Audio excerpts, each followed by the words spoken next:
მადლობა რომ გვისმენთ და გვიყურებთ პლატფორმებზე იმედი.gr, MyVideo.gr, ასევე მაგთის IP ტელევიზიით 53 არხზე, რადიო იმედის Facebook გვერდზე, YouTube არხზე და ტელეკომპანია იმედის YouTube არხზე, რომელსაც მილიონზე მეტი გამომწერი ყავს.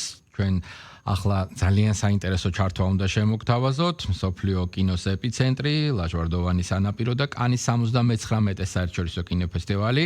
კინომოყვარულების, კრიტიკოსების და ვარსკვლავების მრავალათასიან ნაკადთან ერთად საფრანგეთის ამ საკულტო ქალაქში უკვე მერამდენეთ იმყოფება ჩვენი კოლეგა, რომლის რეპორტაჟებიც ყოველთვის გამოირჩევა განსაკუთრებული დინამიკით, ემოციითა და ექსკლუზიური დეტალებით კინოინდუსტრიის მთავარი სიახლეების, წითელი ხალიჩის კულუარებისა და ფესტივალის პირველი შთაბეჭდილებების გასაზიარებლად.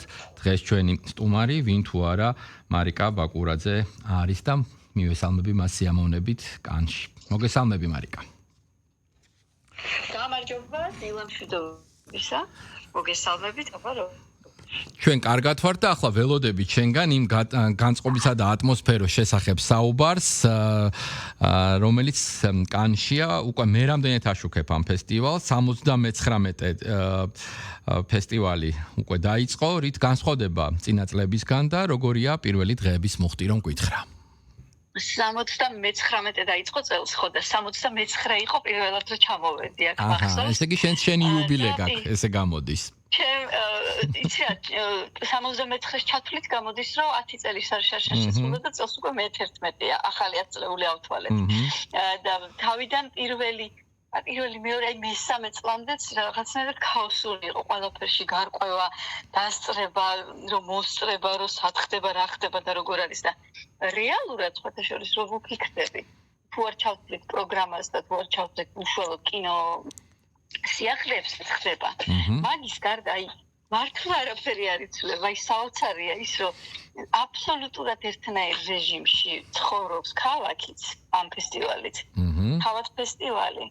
ადამიანები ყველას ამდენი წელია ერთმანეთს რა თქმა უნდა სახეზე ვცნობთ პრესკონფერენციაზე, ვიკრიბებით ვცნობთ ერთმანეთს, აი უამრავი რამე არის ზუსტად რაღაცა გქონია რომ ეს არის აშენებული პავილიონი, სადაც ჩამოდიხარ, ზუსტად ის ხდება, რომელი კახეც მოგწონდა, რომელი სანაყინეც მოგწონდა, ზუსტად ერთნაირად იკეტება გზები და ჯებირები და სხვათა შორის ჩვენი გადაცემის დროში მოგზაურობის ფარგლებში გადავწყვიტე რომ სამშაბათის ეთერი გავაკეთოთ ესეთი ამ ქალაქში და ძირითადად ცენტრალურ ადგილებში მოგზაურობა და დათვალიერება ამ ყველაფრის როგორ ცხოვრობს ფესტივალი ეს ქალაქი წლიდან წლამდე. და ზუსტად ერთნაირად, ანუ ის რასაც ვნახავთ მაგალითად სამშაბათს, ჩავთვალეთ რომ იგივე არის, ახლა ბოლო 11 წლის განმავლობაში რაც მე მინახავს. უფრო ადრე როგორ იყო, არ ვიცი, მაგრამ ერთიადერთი ეჭვმეპარება რომ უფრო ადრე უფრო როგორი იყო იცით ასეთი გადატვირთული ამდენი ტელეფონით, ამდენი გადაღებით და სოцმედით არ იყო. მაინც უფრო ექსკლუზიური იყო თითო ფოტო და თითო კადრი, რასაც მაშინ იღებდნენ ადამიანები. ალბათ ერთადერთი განსხვავება იქნებოდა თორე. ეს ყველაფერი, რასაც ჩვენ ხედავთ, მაგრამ გარდა ამ ყველაფრისა, შენ გაქვს შესაძლებლობა შეიჭყიტო ხოლმე კულუარებში, წითელი ხალიჩა და კულუარები, წითელი ხალიჩის სპეციფიკით, კანის საფირმო ნიშანია შეგვიძლია ვთქვათ. იქაც შეგვაჭ ყიტი აბა გვანახე რა ხდება წელს. თო აქაც იგივეა, ასე ვთქვათ, რაც წლების განმავლობაში თუ სიახლე რამე უბერავს ქარი. ეს იგივეა, აბსოლუტურად განლაგებაც იგივეა, თუ წინასწარ არ მოიპოვებ აკრედიტაციას ვერ შეხვალ წითელ ხალიჩაზე, თუ არ გაცვიეს შესაბამისად შავ ფერში, ქალი ხარ თუ კაცი სულ ერთი აბსოლუტურად აუცილებლად უნდა გეცვას შავი. ანუ ეს არის მკაცრი პროტოკოლი შეიძლება ითქვას, ხო? ეს არის მკაცრი პროტოკოლი, მე მქონდა შემთხვევა რომ დამავიწყდა ერთხელ. ეს რა ქვია, ფეხსაცმლის წამოღება დამოვიწყდა, შავი ფეხსაცმლის და უკან გამომიშვეს მიუხედავად იმისა, რომ მქონდა ხალიჩის აკრედიტაცია აღებული.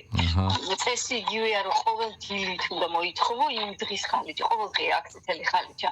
თუმცა როდესაც კანის ფესტივალი იხსნება, მაშინ არის ხოლმე ეს ყველაზე ეფექტურად, რომ აი წითელი ხალიჩის გაიხსნა ფესტივალი და სინამდვილეში ხალიჩი აქ ტარდება დღეში 3 ჯერ ყოველდღე. ფილმების მიხედვით, იმიტომ რომ კონკურსში რა ფილმიც არის, იმ ფილმს აუცილებლად ეკუთვნის ხალიჩის ეს ცერემონიალი. და ხა რაც უფრო ვარსკვლავური ფილმია, მე ის ხალითაც უფრო ვარსკვლავური ჩნდება. ხო და აი ერთ-ერთ დღეს რომელიღაცა ფილმზე მჭირდებოდა შესვლა ხალიჩაზე კადრებისთვის და დამავიწყდა შავკაცმელი არ მქონდა წამოღული გამომაბრუნეს უკან საერთოდ არ მორიდებიათ. კი ბატონო. აი ესეთი რაღაცები არ იცვლება და კიდე ცალკე არის ისეთ კადრებში ვერ ხვდება რომ რამდენი როგორ ვთქვა დამხმარე და რამდენი აი პროტოკოლის და წესის დამცველი ხავს ამ ყველაფერს რომ ეს ესე ლამაზად გამოჩნდეს საბოლოოდ. გოგონები რომლებიც გადაკეტილ გზაზე დგანან თეთრი ხელთათმანები აცვიათ და ხელთათმანებით ანიშნებენ ძღოლებს ზუსტად რომ წერტილთან უნდა გააჩერონ მანქანა. და მე უკვე დამხმარებ გააუღოს მანქანა მაგალითად 92 წლის ჯოან კოლინს რომელიც ისე გამოიყურებოდა გუშინ წინ ხალიჩაზე რომ არ ვიცი ბევრად უფრო ახალგაზრდა იყო ვიდრე მე ვარ მე მგონი და ბევრად უფრო ენერგიული და აი ზუსტად იმ წერტილთან გააჩერებენ ეს მანქანა რომ მე ჯოან კოლინსი გადმოეყვანათ. შემდეგ ადამიანები რომლებიც აძლევენ მიმართულებას რომ ახლა მარჯვენა უნდა დადგეთ მარჯვენა კამერებისკენ ახლა შემოტრიალდით მართ აი ეს არის მთელი არ ვიცი საორგანიზაციო მეკა მე მგონი და ისეთი მარიკა საკონკურსო პროგრამაზეც გადავიდეთ და ფავორიტებზე წლევანდელი ძირითადი კონკურსი არაერთი ცნობილი რეჟისორის ახალი ნამუშევრით არის ვთქვათ წარმოდგენილი ხო კინოკრიტიკოსებს შორის უკვე თუ გამოიკვეთა ფავორიტები ოქროს პალმის რტოს ფავორიტები ხო ჯერ არ გამოკვეთილა იმიტომ რომ საერთოდ ეს ხდება ხოლმე რომ ბოლოსკენ უფრო და უფრო ესეთი დამრტყმელი ძალები შემოდის აი დღეს ძალიან მნიშვნელოვანი დღე არის იმიტომ რომ პაվել პავლიკოვსკი პოლონელი რეჟისორი აჩვენებს თავის პრემიერას, ეს არის ფილმი თომას მანზე გადაღებული და პაվել პავლიკოვსკის წინა ნამუშევარი ცივი ომი, რომელიც აქ იყო ჩამოტანილი ძალიან დიდი მოწონებით და დამსახურებებით აღინიშნა და აი მაყურებელს, ქართულ მაყურებელს უფრო სწორად ეხმახსოვრება ეს ფილმი აუცილებლად, იმიტომ რომ მაშინ, როდესაც საქართველოსთვის ისტორიული მომენტი იყო და მანდარინები გავიდა ოსკარზე. აი ზუსტად ჭიდილი ქონდა პავლიკოვსკისთან და მაშინ ოსკარი მოიგო პავლიკოვსკის იდამ და მანდარინები დარჩა ნომინაციაში ასე ვთქვათ. და აი ახლაც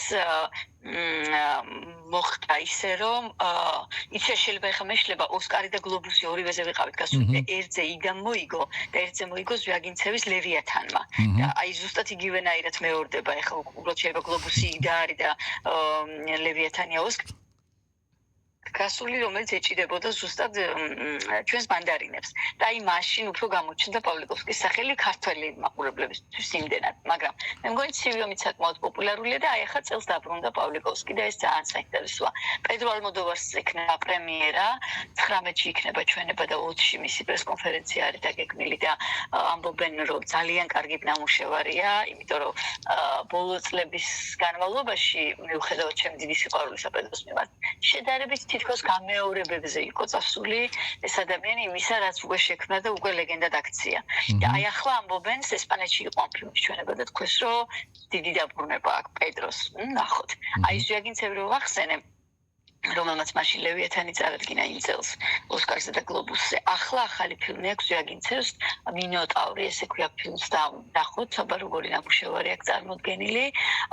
კრისტიან მუნჯუც ერთ-ერთი ფავორიტია და ის საკონკურსო სექციაშია და ასევე იაპონელი რეჟისორი არის კიდევ ერთ-ერთი ფავორიტი მე ძალიან მოწონს ეს რეჟისორი მის წინა ნამუშევრით. მოგეს ბევრი საინტერესო ნამუშევარია, მაგრამ აი ჯერ ფავორიტებზე ლაპარაკი ძალიან რთულია, იმიტომ რომ თვითონ კონკურსის მხრივ მესამე დღე დაიწყო დღეს. თელი პირა აქვს წინ ახლა მე ბოლომდე არ ჩემს ხონდა, მაგრამ 22-ში უნდა დამთავრდეს. მოდი ახლა გითხარი შენი საფირმო ხელწერის კუთხით რა ხდება? თუ მოახერხე ექსკლუზიური ინტერვიუების ჩაწერა, ვარსკვლავებთან გასაუბრება. და დემი მური არის ჟიურიში წელს, ჟიურის წევრია და ძალიან გახარებული ეს ფოტოშორის, იმიტომ რომ დემი მური მიუხედავად ხინძველი როლებისა, რაც ჩვენ ძალიან მოგწონს და გვიყვარს, ეს აღიარებული ფესტივალებზე პრიზების კუთხით არასდროს არ ყოფილა. უფრო რაღაცა სექს სიმბოლოა ესეთი ის ქონდა ხო სტატუსი და ბრუს უილისის ცოლი ეს ასე ვთქვათ. როგორ გამოიყურება? ძალიან უცნაურად გამოიყურება, იმიტომ რომ ასაკთან შედარებით კარგად გამოიყურება სახეზე, მაგრამ არის საშინლად გამხდარი ტანზე. მე პირველად მომიწევდა და მიმურის ნახვა პირველად არის ესე ჩამოსული ჟიურის ამპლუაში, ასე ვთქვათ, ფესტივალზე და არის ძალიან გამხდარი, ძალიან გამხდარი, რო ვერ წარმოვიდგენდი ვერასდროს ისეთი გამხდარი და სხვათა შორის სოციალურ მედიებში უკვე დაიდო მისი ფოტოები და ვიდეოები ხალიჩებიდან, რომ აი კლავები და ხელები და თან მუდმივად დეკოლტეაცია.